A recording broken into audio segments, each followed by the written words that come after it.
Trump paralajmëron Rusinë me aksione shtesë nëse se pranon marrëveshjen për anë pushim.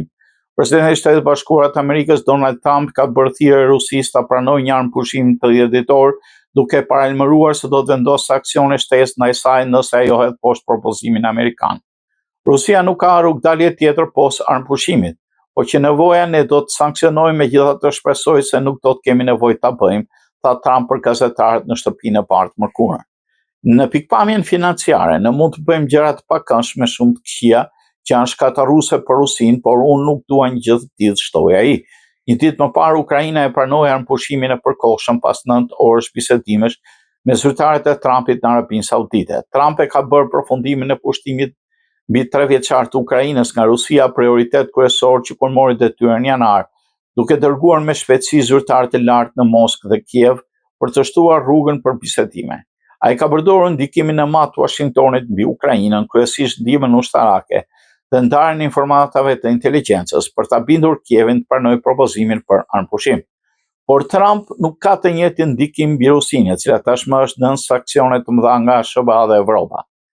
Ekspertët thonë se Putini ka gjasa të zvarrisë bisedimet për anëpushim, në mënyrë që të përmirësojë pozicionin e tij në fushën e betejës dhe rrjedhimisht në tryezën e bisedimeve për të arritur paqen.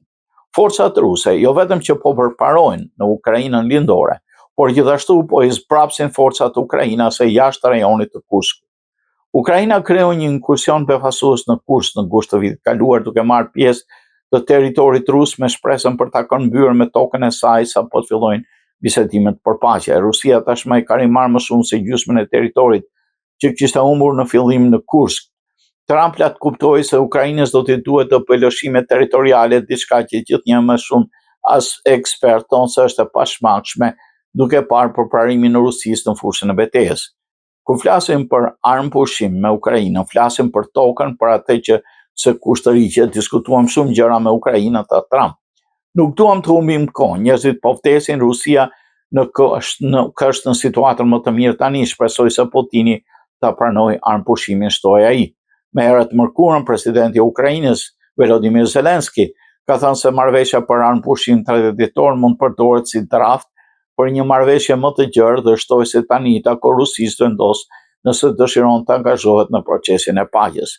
I takon Rusisë vendosë se çfarë do ndodh më tutje, nëse dëshiron apo jo të vazhdojë agresionin e vet kundër Ukrainës, tha Zelensky në një konferencë për media të mërkurës. Lideri i Ukrainës i lartësoi bisedimet që rezultuan me propozim për anëpushim dhe tha se nevojitet në nënvizimi i hapave të mëtejshëm në mënyrë që të arrihet një marrëveshje për paqe afatgjatë me garanci të sigurisë për Ukrainën për të dhënë fund luftës 3 vjeçare. Moska deri tani ka refuzuar të komentojë përgjegjësitë e propozimit për anëpushimin 30 ditor dhe nuk është e qartë nëse presidenti Vladimir Putin ka marrë vendim për këtë marrëveshje. Zëdhënësi i Kremlinit Dmitry Peskov tha se Moska do të presë derisa të marrë më shumë të dhëna të hollësishme nga Washingtoni dhe sekretari amerikan i shtetit Marco Rubio tha se Washingtoni do t'i kontaktojë rusët sot. Rubio tha gazetarëve të mërkurën në komentet e tij para largimit nga bisedimet në Jeddah se Shtetet e Bashkuara shpresojnë se do marrin përgjigje pozitive nga Rusia.